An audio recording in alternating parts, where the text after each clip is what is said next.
comúnmente Pablo no es que escapa a la doctrina, sí, que viene enseñando antes, pero aprovecha para dar algunos consejos más prácticos en los últimos capítulos.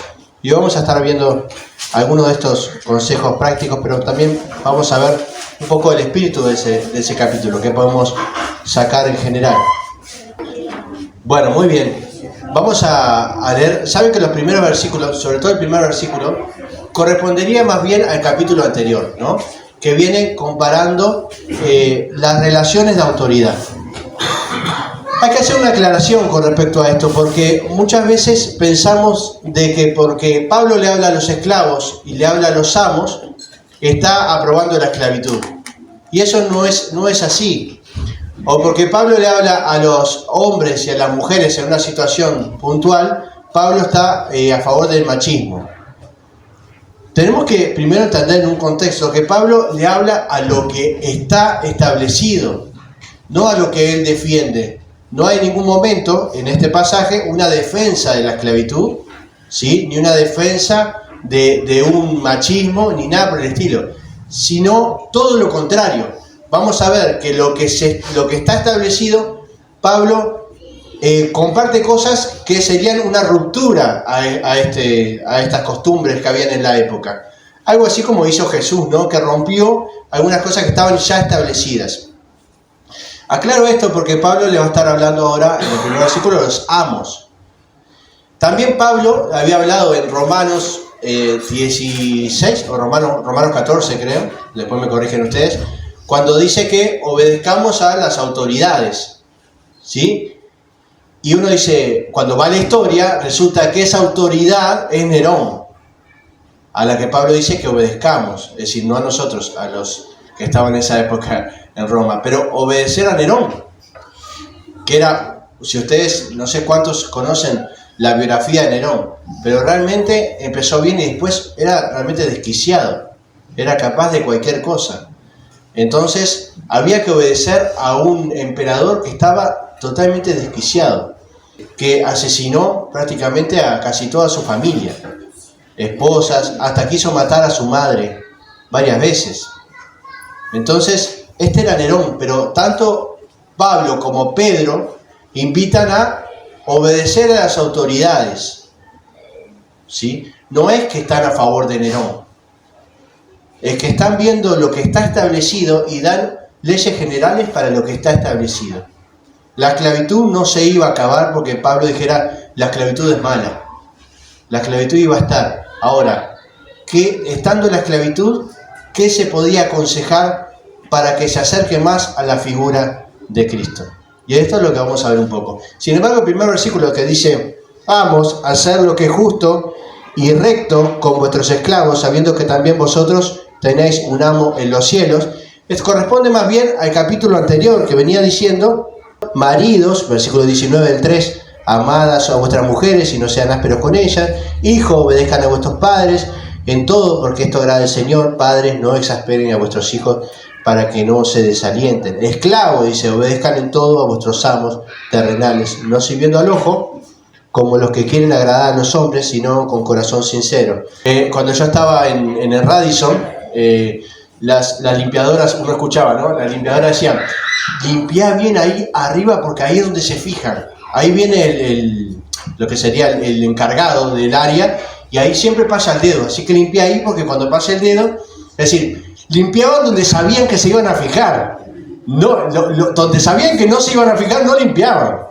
Entonces era todo estratégico, era para lo que decimos acá, llenar el ojo, ¿no? Para llenar el ojo, limpio acá porque yo sé que acá vas a pasar el dedo. Tenían un poder de observación increíble, ¿no? Ojos que no ven, corazón que no siente, dice, ¿no? Pero esto es lo que le dice, esclavos, no sirvan a sus amos para llenar el ojo del amo, ¿no? Cuando los están viendo, dale, te está viendo, trabajá, sino realmente trabajen, sean solícitos en lo que hacen. Pero también acá le va a hablar a los amos, y le dice en el capítulo 4, bueno, antes le está hablando a los padres, ¿no? Fíjense que son todas relaciones de autoridad, donde uno tiene más autoridad que el otro, o uno está bajo la autoridad del otro, ¿no? Como los hijos con los padres, en esa época mujeres con hombres también estaban bajo la autoridad. No podemos olvidarnos que en esa época la mujer era una propiedad del hombre, ¿sí? y esto no es una exageración, era una propiedad, así como el ganado, así como otras cosas, ¿no? Habían cosas que el hombre podía hacer lo que quisiera, a no ser algunas leyes específicas. Por ejemplo, la esposa no se podía separar del esposo por su voluntad, a no ser que el esposo, por ejemplo, violara a una virgen. Ni siquiera alcanzaba con que violara a alguien, tenía que ser una virgen a la que violara. Entonces la esposa se podía separar, por ejemplo, ¿sí? O el esposo que contrayera lepra, ahí también la esposa se podía separar, si el esposo tenía lepra. Y allí 2 o 3 leyes más muy específicas para el esposo. Ahora, ¿cuándo se podía separar el esposo? La esposa solamente en esas circunstancias. ¿El esposo cuándo? Cuando a él se le cante la gana. ¿Sí? Es justamente lo que después discute, lo que antes había discutido Jesús, ¿no? Que el esposo hacía carta para repudiar a su esposa cuando quisiera por cualquier motivo, mientras que la esposa no podía hacerlo, ¿sí? Hasta ahí, bueno, tenemos documentos rabínicos que dicen que frente a un incendio, creo que ya lo dije acá, frente a un incendio, saquen primero, van por orden, ¿no? El primogénito primero tiene que salir, las pertenencias más preciadas, pero la mujer es la última en salir del incendio. Fíjense a qué grado, ¿no? No solamente es una pertenencia, sino que parece que es la menos importante de las pertenencias, ¿no? La última en salir es la mujer. Así era la situación en el momento, y fíjense la ruptura que Pablo hace. Dice, mujeres, sí, sujétense a sus maridos, porque en esa época, si esto no pasaba, era una complicación familiar grave. Ahora, maridos, amen a sus mujeres, cosa que no pasaba. Amen a sus mujeres, cuiden a sus mujeres. Esto no pasaba, no era una obligación para los judíos hacer esto. Amar a las mujeres es una propiedad. Ahora, Pablo está rompiendo una estructura. Está diciendo que amen a sus mujeres. Los hijos, los padres podían vender a sus hijos como esclavos si querían, en Roma. Los vendían como esclavos. Es más, si nosotros vemos en el libro de Gálatas, por ejemplo, ahí hace una comparación, Pablo, de que teníamos un guía, un ayo, que era un esclavo, que educaba al niño del amo, al hijo del amo, ¿no? Que era el heredero, lo educaba prácticamente como si fuera un esclavo más. Es más, jugaba con el hijo de los esclavos, estaba entre los esclavos. Entonces dice Gálatas, hasta que no heredamos, hablando de la promesa, ¿no? Heredamos, somos esclavos todavía. Hasta que heredamos la promesa y ya somos herederos de la promesa. Somos, como dice, los dueños o el hijo del amo, ¿no? Que en ese caso es Dios. Pero el niño, en esa época, sufría como un esclavo. Era esclavo aunque sea el hijo del dueño. ¿Sí? Y es más, si tenía muchos hijos y el padre quería, podía venderlo como esclavo, directamente venderlo. Ahora Pablo dice, padres, no exasperen a sus hijos, no los estén castigando duramente. ¿Cuántos testimonios hay de padres que queriendo cuidar a sus hijos o demostrar amor, pero no sabiendo cómo hacerlo, son tan estrictos con sus hijos que parece que solo hay castigo, pero nunca hay un felicitaciones, un bien hecho, un vamos arriba, porque yo no quiero que se me desvíe, entonces le exijo, y le doy. Capaz que si le digo algo bueno, afloja. No aflojes. Y después de grande, eso duele, ¿verdad? Mi padre nunca me dijo, vamos arriba, vos podés, sos capaz, si no siempre, dale, tenés que dar más. Traía un 11 y quería un 12. Traía un 12 y me decía, bueno, es lo que tenés que hacer. No había nada, no había entusiasmo, no había ningún aliento. Padre o madre, ¿no? Puede ser de los dos lados. Pero Pablo dice, no hagan esto. No lleven a sus hijos al límite. Amen a sus hijos, cuiden a sus hijos, no los exasperen. Hijos, sean obedientes también. Vieron que las relaciones, aunque haya autoridad, son recíprocas. Y también pasa ahora con los amos y los esclavos. Dice, amos, hagan lo que es justo. Algunos dicen que lo que es justo es que alimenten, que le den lo necesario al esclavo. Eso es justicia. Justicia tiene que ver más con lo material. Es justo que el esclavo esté bien y no esté en condiciones deplorables. Que haya justicia, ¿no? Pero además le dice, en mi versión dice y recto. Pero acá la palabra en el griego es equidad. Equidad. Le está diciendo Pablo al amo: tu esclavo es igual que vos, y el valor de tu esclavo como persona es el mismo que vos, que el tuyo. Esto también es una ruptura, porque el esclavo siempre era considerado como una persona inferior al amo. Por eso es un esclavo. Sos inferior, sos mi esclavo, yo soy tu amo, soy una persona superior. Ahora, Pablo le dice que tiene que haber equidad en todas las personas. Frente a la ley tiene derechos como vos, también tiene obligaciones como vos, pero sobre todo tiene un valor como persona. Y le dice que tenga equidad con sus esclavos, sabiendo que también ustedes tienen un amo en los cielos. Y saben que en muchas partes de la Biblia aparece esta reciprocidad, donde así como perdonamos a nuestros hermanos, vamos a ser perdonados.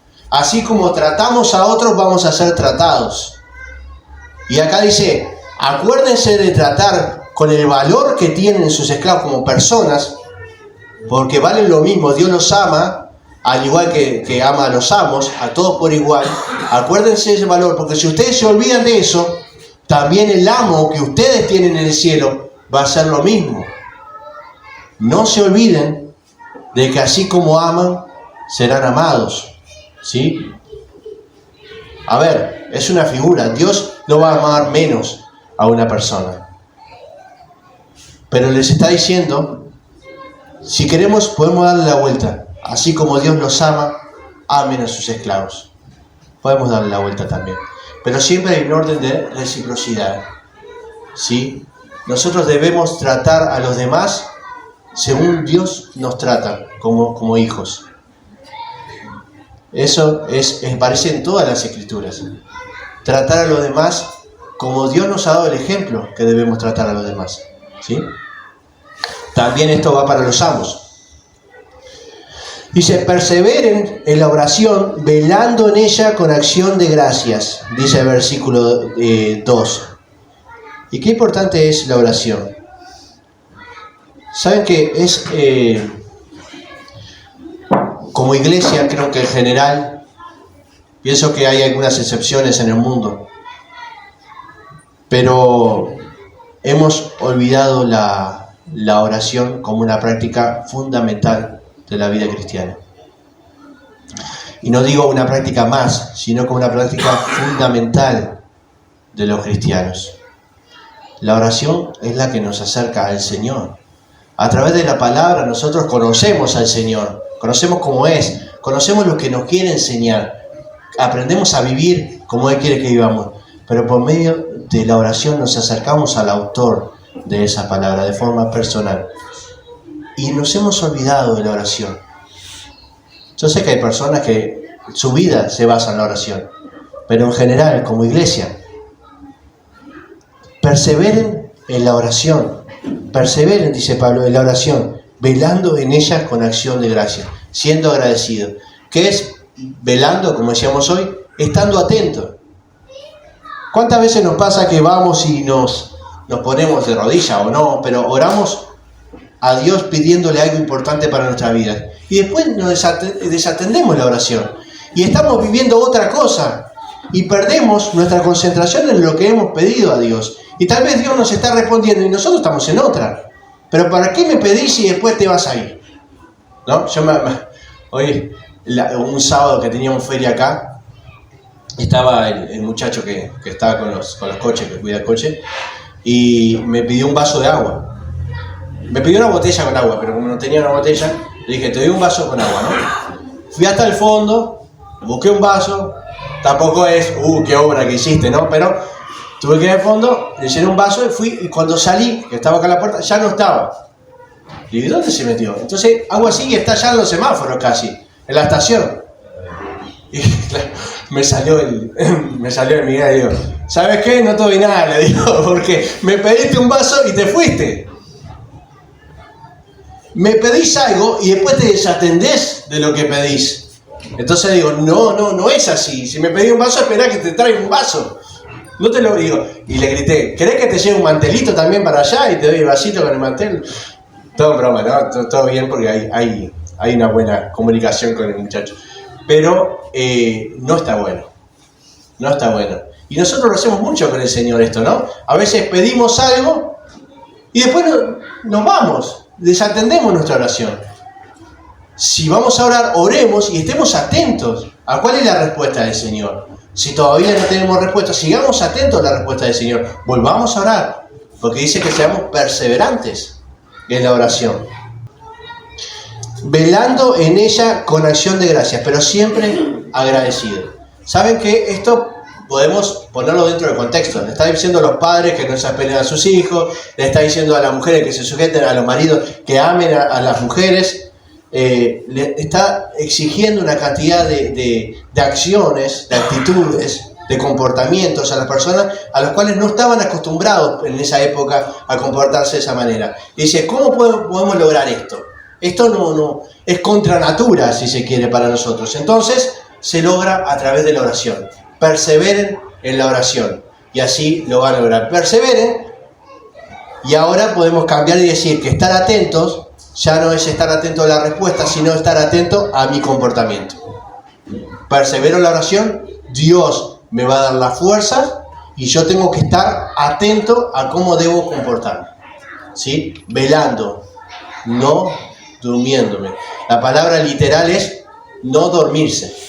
Esa es la palabra, no dormirse, literalmente no, roncar.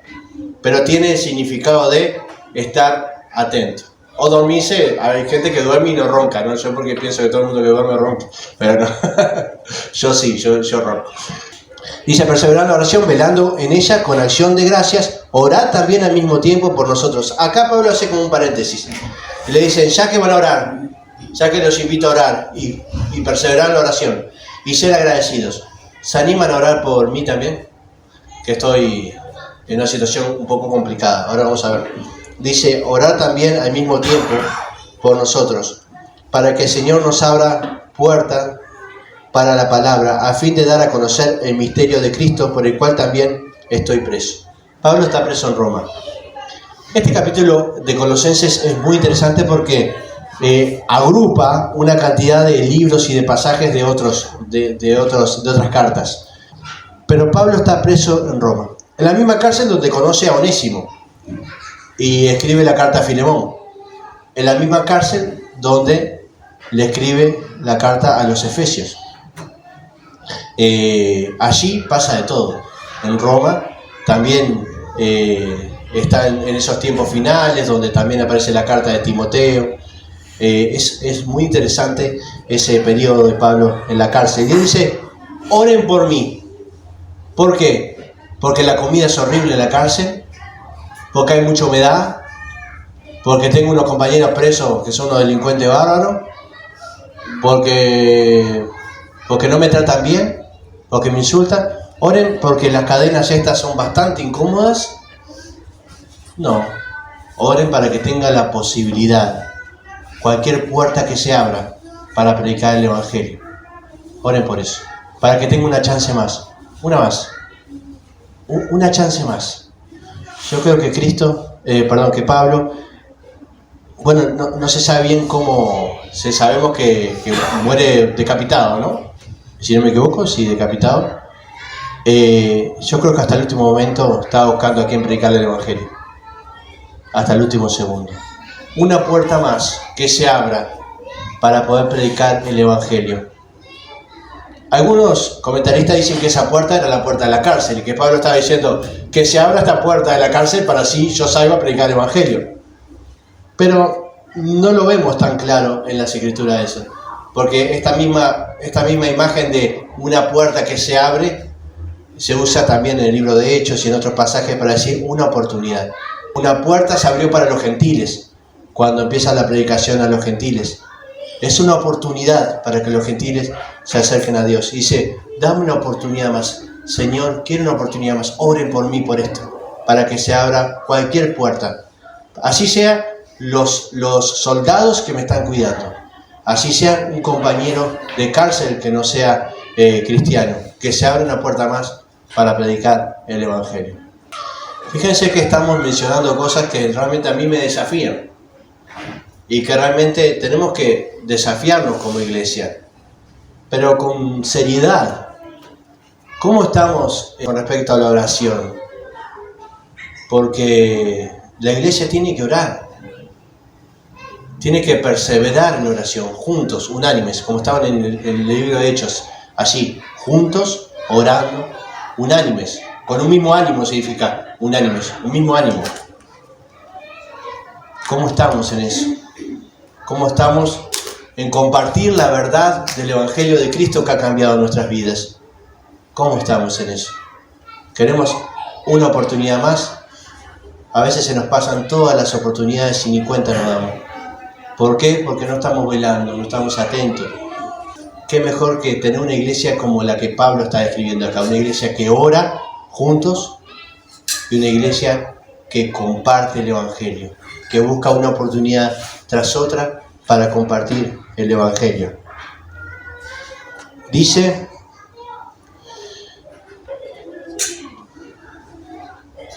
para que, versículo 4, para que lo dé a conocer anunciándolo como es debido, ¿sí?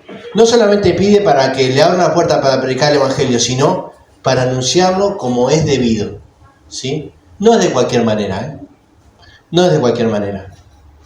Esto nos invita a aprender de la palabra de Dios, porque si queremos predicar el Evangelio de buena manera y estar preparados para dar respuesta a las personas, y después dice a los de afuera, necesitamos conocer de la palabra de Dios. Porque no podemos predicar a aquel que no conocemos. Necesitamos estar en oración, conocer de la palabra de Dios. ¿Para qué? Para hablar a los de afuera como es debido, no de cualquier manera. Yo a veces escucho gente que tiene el ánimo y un corazón de evangelizar y de compartir el Evangelio y habla de su testimonio y dice, Cristo cambió mi vida y eso está muy bien, pero le falta el mensaje del Evangelio para compartir. Y comparte más su vida que el mensaje del Evangelio. Y muchas veces veo uno que van y dice, bueno, Cristo puede cambiar tu vida, pero nunca hablan del arrepentimiento verdadero. Debemos conocer de la palabra de Dios para realmente compartir el Evangelio y dar respuesta a las personas que están afuera.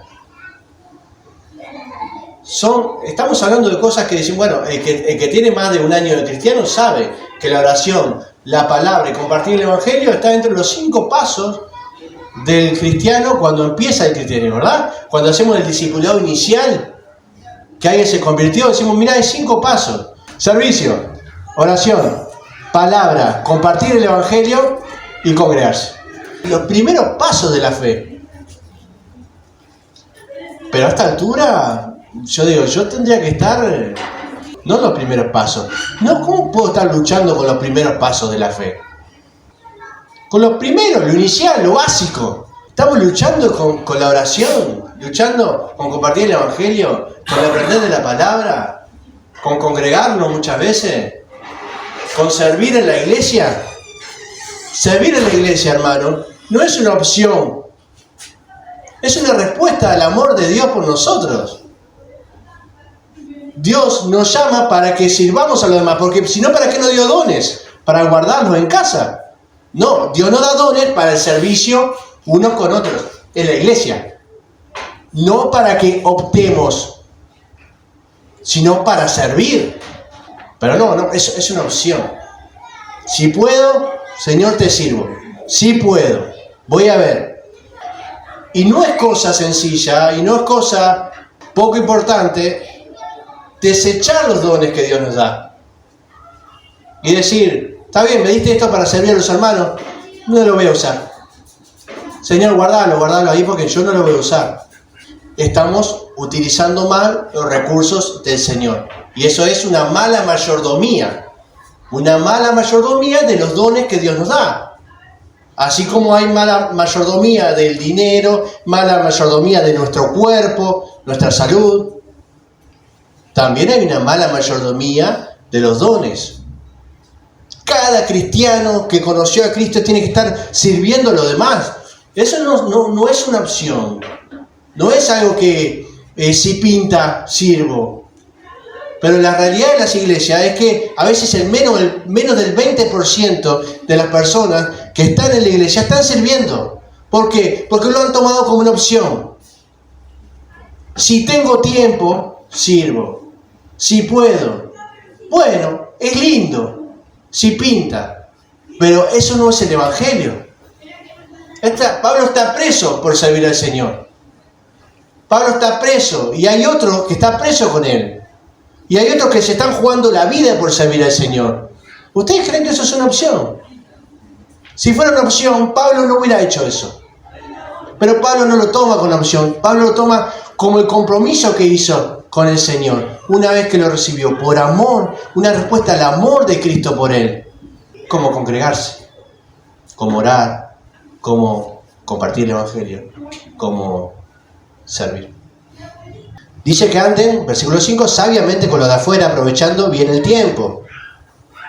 Se nos va el tiempo, ¿no? Se nos va el tiempo y desatendemos las cosas del Señor. También con los de afuera. Esto tiene dos aristas, ¿no? Si uno dice, no, yo voy a la iglesia y después pasa por arriba de las flores del jardín del vecino y las pisa y dice, vecina, ¿qué me importa? Bueno, es un mal testimonio. Pero también está el cristiano que se pasa para el otro lado y genera asperezas entre los vecinos, porque ahora a las 8 de la mañana te pongo Jesús Adrián Romero al 100, de tal manera sí, precioso, pero despertó una cantidad de vecinos, se levanta, ¿puede bajar eso? Son alabanza al Señor, vecino, que Dios lo bendiga. Te van a odiar, no van a venir a la iglesia así. No van a venir a la iglesia. Necesitamos acercarnos a los de afuera, sin pecar, pero acercarnos tratando de ganar a los de afuera. No es que Pablo se hizo griego al griego, judío al judío, porque se quería acercar para ganarlos para Cristo. Pero yo no puedo ir como un cristiano, un evangelástico, ¿no? Donde todo es que Dios te bendiga, te tenga la gloria, vecino. Sublime Señor coronado en los cielos, vendrá por nosotros y su reino nos llevará a todos, vecino, lo invito. Dice, bueno, dale, me voy a ver el partido de Uruguay-Brasil que está por empezar. Tenemos que acercarnos en nuestro trabajo, en nuestro estudio, con los vecinos. Acercarnos como seres humanos, moralmente respetuosos, llevarle, mire vecino, hice unas empanadas ricas, le traje para que las pruebe, son de regalo porque realmente me gustaría poder estar bien con mis vecinos, en cualquier momento que quiera tomar unos mates, y siempre veo una oportunidad para hablarle del Señor. No es quedarnos solo con el testimonio, porque el testimonio no convierte a nadie.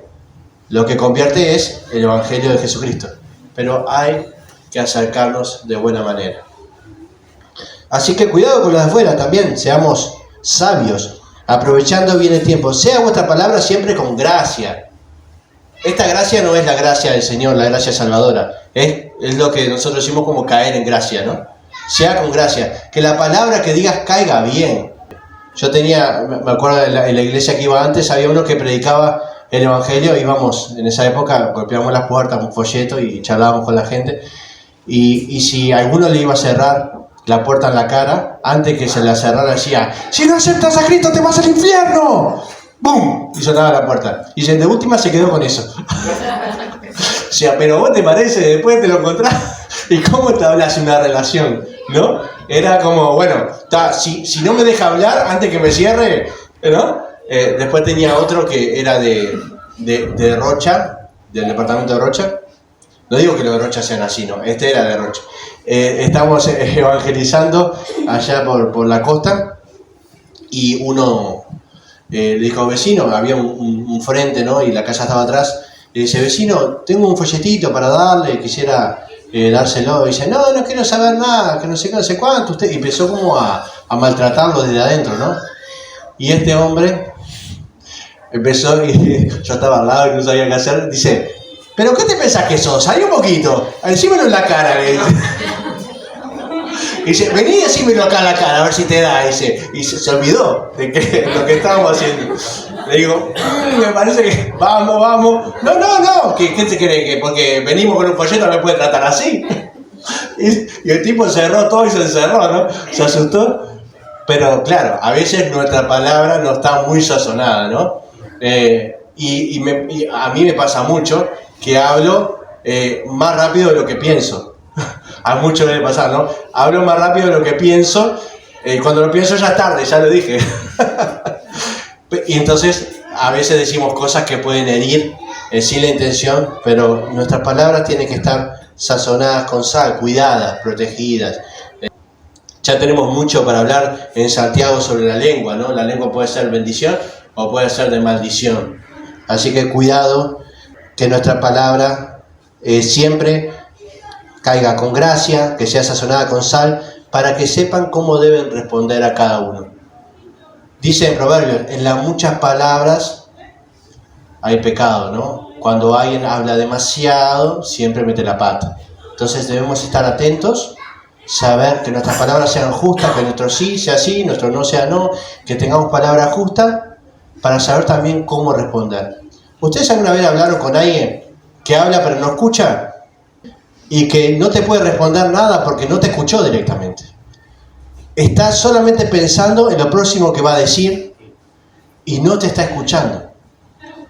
Es importante que nos calmemos, que escuchemos, que hablemos lo justo, lo exacto y que sepamos responder a las personas.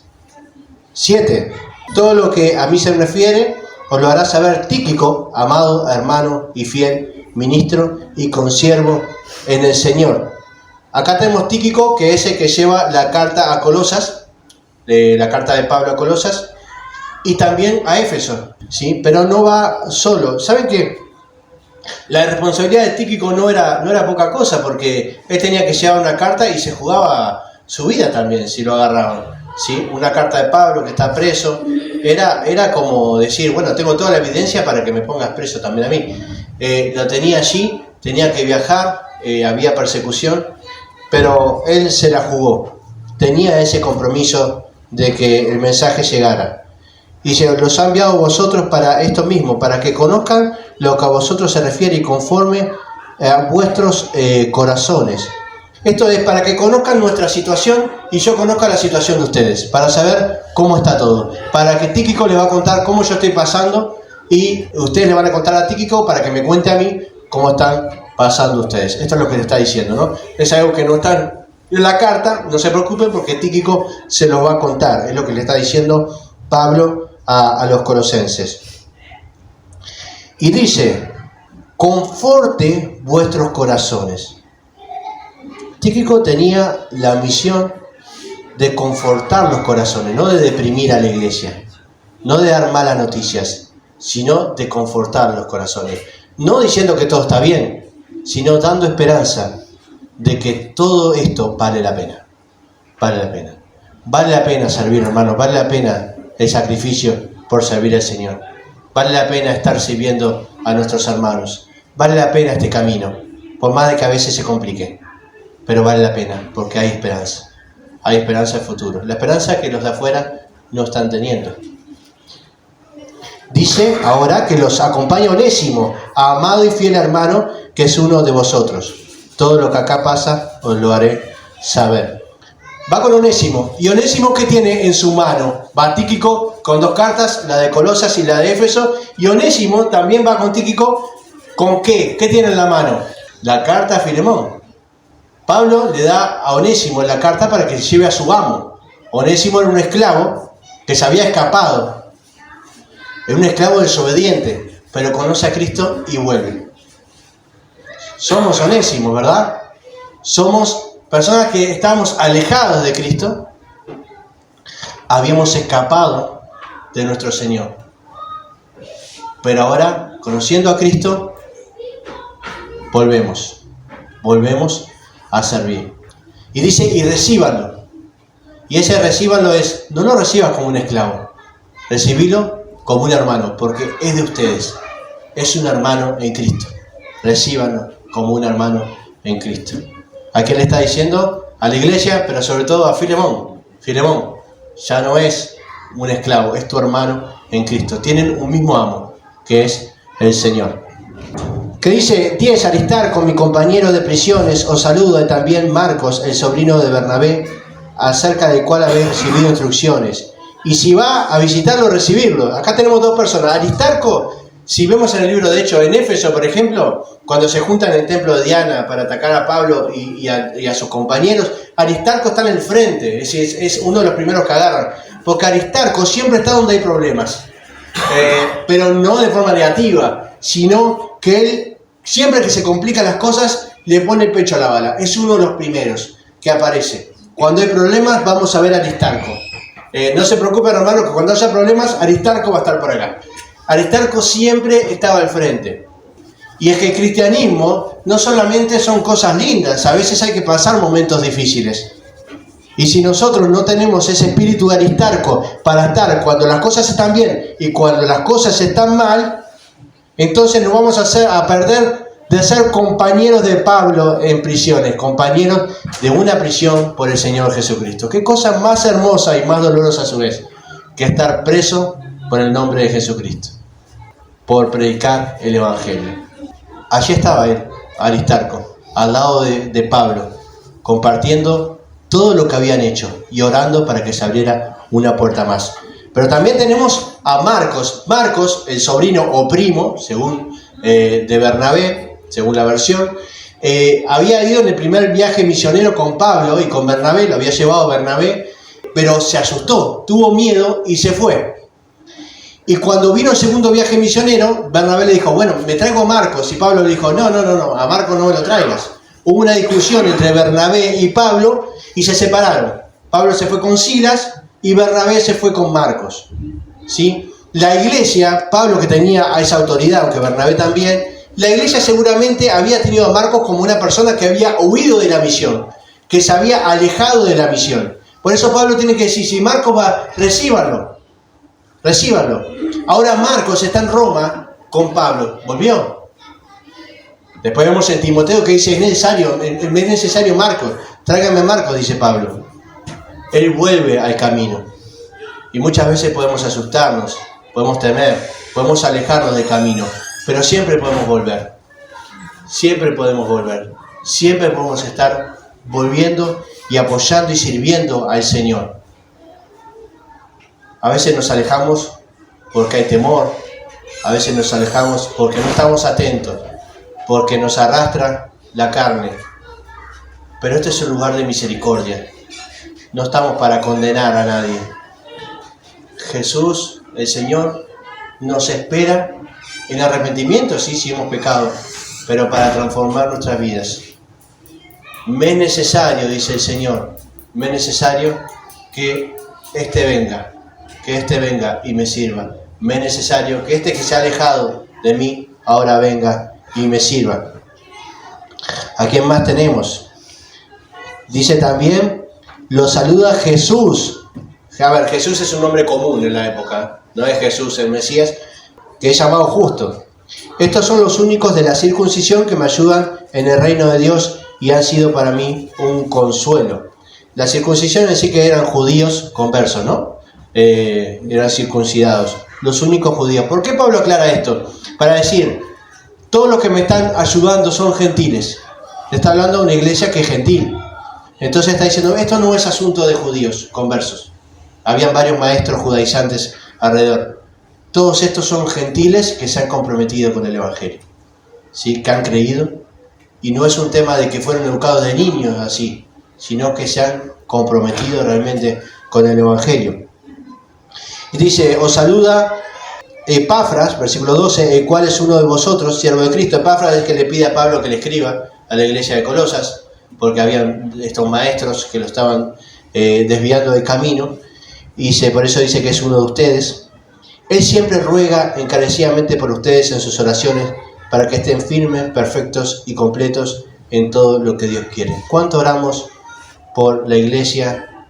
¿Cuánto oramos por nosotros para que estemos firmes, para que estemos completos en el Señor, para que seamos maduros en el Señor? ¿Cuánto tiempo dedicamos a orar por esta iglesia, para que avancemos como este pedacito del reino que Dios nos ha dado acá? A veces uno dice, bueno, se siente egoísta de orar por nosotros y quiere orar por los demás, pero es necesario orar por nosotros. Debemos avanzar, debemos crecer en todas las cosas que hemos dicho. Epafras oraba, y no oraba una vez, oraba una y otra vez por ellos. De él doy testimonio de que se preocupa mucho por ustedes, por los que están en la Odisea y los que están en Hierápolis, eran ciudades vecinas. Le saluda Lucas, el médico amado, y Demas. ¿Saben qué? Lucas tenía una profesión, que era médico, pero lo que se destacaba era que era amado. Ahora, ¿por qué menciona que era médico? Porque Lucas servía en el reino con lo que él sabía hacer. Y con otra cosa también, ¿no? Escribió el Evangelio, escribió el libro de Hechos, pero seguramente estaba allí para servir como médico también. Muchos de nosotros tenemos talentos y cosas que sabemos hacer muy bien. Dios nos quiere al servicio del reino. Y eso es algo que el Señor quiere para cada uno de nosotros. Hay cosas que sabemos hacer muy bien, pero a veces estamos sirviendo al mundo con eso, estamos haciendo buena plata, tal vez no. Nos va muy bien, pero no lo estamos usando para el reino. Eso es una forma de no estar agradecido, porque el Señor también nos ha ayudado a capacitarnos en esos talentos. Estamos para servir en el reino, no es una opción. Estamos para servir en el reino, somos siervos de Cristo. Somos embajadores del cielo. Ya tenemos esa posición. Si no lo hacemos, no es que no estamos tomando el trabajo, estamos fallando el trabajo, porque ya estamos en el puesto, ya fuimos escogidos para ese puesto. ¿Qué estamos dando de nosotros? Tenemos talentos, cosas que sabemos hacer muy bien, pero no hemos encontrado o no hemos ni siquiera pensado en cómo aplicarlo para el reino de Dios. Somos hijos de Dios. No es algo separado de nuestra vida secular. Siempre somos hijos de Dios. Siempre estamos sirviendo en el reino. Siempre tenemos los dones para bendecir a nuestros hermanos. Siempre. No por momentos, no los domingos, no los miércoles. Siempre somos hijos de Dios para servir en el reino. Y bueno, dice saludar a los hermanos que están en la Odisea, a Ninfas y a la iglesia que está en su casa. En esa época era muy común tener las iglesias en la casa. Filemón también tenía una. Cuando esta carta haya sido leída entre vosotros, hacer que también se lea la iglesia de los odicenses y que la de la Odisea la lean también ustedes, ¿no? Una carta circular que se decía. La carta de la Odisea seguramente esté perdida, no se sabe cuál es. Pero bueno, era una carta que circulaba de una iglesia a otra. Decid al equipo. Solamente una mención de Demas, que no dijimos nada. Demas aparece acá y no se menciona, no se dice nada de Demas. Pero después en 2 Timoteo dice que Demas amó más las cosas del mundo que las cosas de Dios. Parece que Pablo ya veía algo, ¿no? No dijo siervo fiel o nada. Y Demas te saluda. Este Demas después en Timoteo se aleja. Y esto también es una opción que tenemos. Podemos hoy decir, estoy bien, pero cuidado que no ser como Demas. Así que bueno, saludan, decir al equipo, dice el versículo 17, mirá que cumplas el ministerio que recibiste del Señor. Y esta es la conclusión de toda esta prédica. Mirá que cumplas con el ministerio que recibiste del Señor. Mirá que cumplas a mí, a nosotros, a todos los hijos de Dios.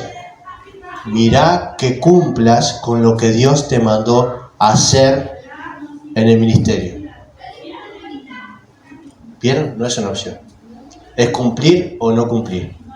mirá que cumplas el ministerio que recibiste en el Señor. Hermanos, es hora de que nos levantemos y digamos, Señor, yo te quiero servir. Porque una vez que recibí a Cristo, ya fui llamado al servicio. Y ahora tengo que cumplir. Si estamos optando como si fuera algo más en la vida, donde tenemos opciones, si estamos eligiendo otras cosas y no el servicio en la iglesia, en el reino, es hora de que, no un compromiso con la iglesia, un compromiso con el Señor. Necesitamos de cada uno de nosotros para servirnos unos a otros y que el reino de Dios avance y crezca en este lugar. No nos conformemos con esto. Tenemos que seguir avanzando. No nos conformemos. Porque el día que empecemos a conformarnos, vamos a ser tibios. Vamos a dejar de velar. Vamos a perder la oración. Vamos a perder la gana de compartir el Evangelio. Vamos a perder la gana de amarnos unos a otros y servirnos. Vamos a perder la gana de leer la palabra de Dios. ¿Está pasando? Si está pasando, es hora de un nuevo compromiso con el Señor. No nos conformemos con lo que hay hoy. Avancemos como iglesia,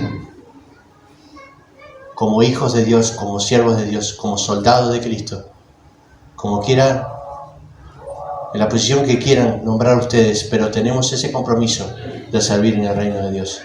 Tomemos decisiones firmes en nuestra vida para eso. Oramos. Gracias, Señor, por tu palabra. Gracias por el desafío, Señor. Es un compromiso contigo, no es con los hombres. Pero la realidad es que Pablo y todos sus colaboradores, Señor, no estaban pensando si servirte o no servirte cuando te conocieron. Ninguno de los apóstoles, ninguno de los que tuvo esa experiencia con Cristo pensó qué iba a hacer después, sino que cada uno sabía que había tomado un compromiso de servirte. Un compromiso que podría poner en peligro su vida y la de su familia. Pero no lo pensaron, Señor. Aquellos discípulos que siguieron a Jesús, que tuvieron que dejar muchas cosas, sabían que una vez que conocían a Jesús, debían ahora servir con Él. No lo pensaron. Señor, ayúdanos a seguirte y a servirte a ti. No solamente a dar migajas, sino realmente a darnos a nosotros mismos en el servicio para glorificar tu nombre, para servir en el reino. Ayúdanos, Señor, a ser valientes, a no conformarnos, a estar atentos. Ayúdanos a servir, a ser parte del movimiento de esta iglesia que tú nos has dado en este lugar, Señor, para hacer luz en barros blancos. Gracias te damos.